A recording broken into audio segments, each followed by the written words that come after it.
Good morning. Happy Wednesday. I'm Greg, and welcome to the Daily Bible Wrap-Up. It is Wednesday, October 11th, 2023. Our readings today, Proverbs 24, 23 through 34, 1 Thessalonians 4, and Jeremiah 23, 9 through 25, 14. So let's just jump right into it. Proverbs, I'm going to read to you verse 27. Excuse me. Early morning phlegm.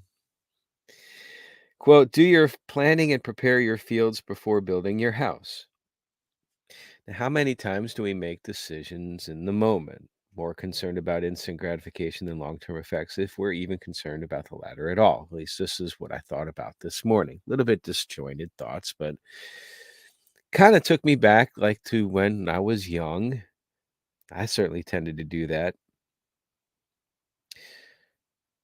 I know that when we're young, we do broadly think about the future. Like, for example, I think about, well, why was I going to college? Well, because I wanted to have the assurance of a secure future. And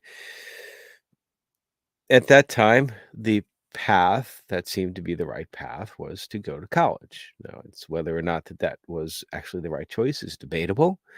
But back then, that seemed to be the correct path for me to go on. And I realized that it looks like my collar is a little bit. There we go. Hello, collar. Come back out. It is very early in the morning. I started this before 5 a.m. Yeah, we'll just leave that alone. So I know, boy, that is just bothering me there. All right, we'll leave the collar alone. But when I was getting back to college, because I went off on a clothing tangent there. When I was in college, a lot of times I was more concerned about the moment, living in the moment, which you tend to do as a young person. You live in the moment. And actually, I think sometimes we should take that lesson as we get older, and I change that to say we should be present in the moment. But being present and being living in the moment are kind of two different things as far as like thinking about the future. It's a lot of times I would go out the evening before, not really terribly concerned about what the next day would bring. Usually the next day would bring a day of not feeling exactly 100%. Now, I know that Ben Franklin is famous for his early to bed, early to rise makes a man healthy, wealthy, and wise statement, but I have found that to be true also. I now go to bed early and wake up early. I mentioned that I started the reading about 4:40 in the morning. It's about an hour later now. So the reading, the notes, getting everything set up takes a little bit less than an hour to do sometimes. I was kind of dragging this morning too, but I digress. So planning, preparing fields, which of course the fields are going to be what feeds you, before building a house where you will live, shows a necessary order of things. Because if you build a house and you don't have any resources left over, you're not going to be living in that house too long, right? Die of starvation or other things. New Testament, 1 Thessalonians 4, Paul says we are to live in a way that pleases God. This reminds me of those "What Would Jesus Do" bracelets of the 90s. I don't think that they're really used anymore, but I remember when they first came about. God, however, built us all with an internal tool to recognize what we should do. What would Jesus do? It's called a conscience. And I think that much of our personal problems happen when we fight against the conscience for our own selfish carnal wants. I think that sometimes that's where sickness results, physically and mentally and spiritually.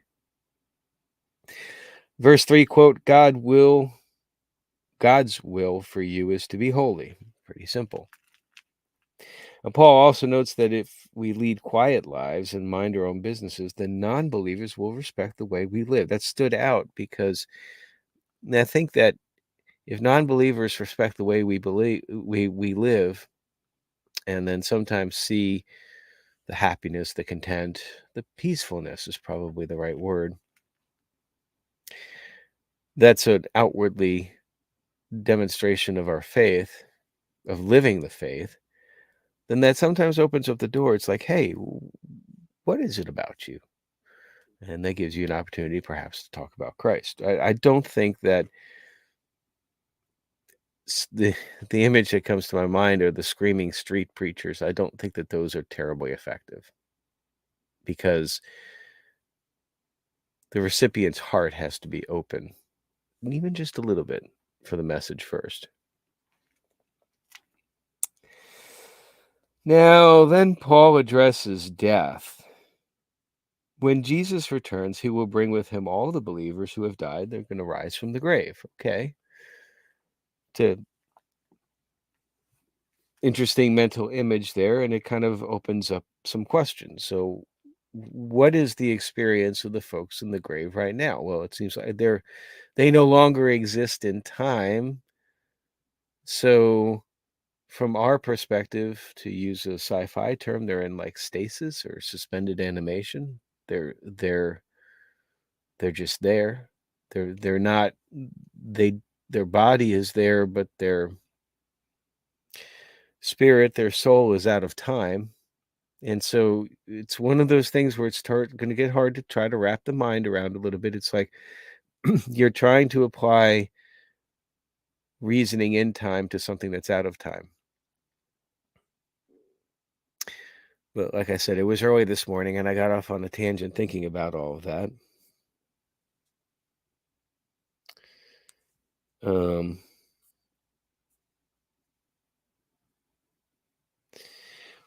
I'm assuming that would be the same, excuse me, for non-believers. But then again, Paul says that only believers will rise from their graves. Excuse me. But what of those who died before Jesus? And what of those who never heard the gospel? And these are questions that come to my mind. And I know that there's a lot missing here, but then I have to realize that Paul is speaking directly to the believers of the Thessalonians. And he's encouraging them. So that's why he's not addressing this here, in my opinion. So a lot of questions, didn't find answers here. Jeremiah, Old Testament, is where we pick up the story. Jeremiah is a long book. If you notice that, I just checked when I was reading. I'm like, we're in like chapter 23. It has 53 chapters. I'm thinking, oh my gosh, we're not even halfway completed. And Jeremiah seems to be so repetitive. Hold that thought for a moment, though. We'll get back to it. Now, in this section, Jeremiah is sad because of all the false prophets that have led people astray. Verse 15, quote, I will feed them bitterness and give them poison to drink, for it is because of Jerusalem's prophets that wickedness has filled this land. Bad advice. We often say that in information security as well. Bad advice, worst threat. We are not to listen to false prophets. That's what I got from this passage. Jeremiah 24 begins with a vision of one basket of good figs and another of rotted figs. So everybody knows what a fig is back then. So it's something that they can relate to. The good figs represent those in exile. God will care for them. The bad figs represent King Zedekiah of Judah, his officials, all the people left in Jerusalem, and those left in Egypt. It's from verse 8. Verse 9, quote, they will be disgraced and mocked, taunted, and cursed wherever I scatter them. Now, Jeremiah 25 begins, it's a message when King Nebuchadnezzar began his reign in Babylon. Jeremiah begins saying that he has passed on messages from the Lord for the last 23 years now, but the people have not listened. So, let's get back to what we just said a moment ago about the repetition. That's the point. Jeremiah has been saying the same thing for almost a quarter of a century. That is to point out how stubborn the people are and how many chances that God has given the people. So Jeremiah seems repetitive because it is. That's the whole point.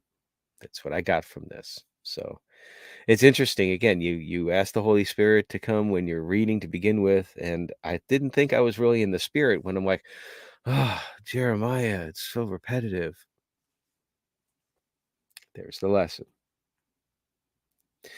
Verse 5, quote, "Each time the message was this: turn from the evil road you are traveling and from the evil things you are doing. Only then will I let you live in this land that the Lord gave you and your ancestors forever."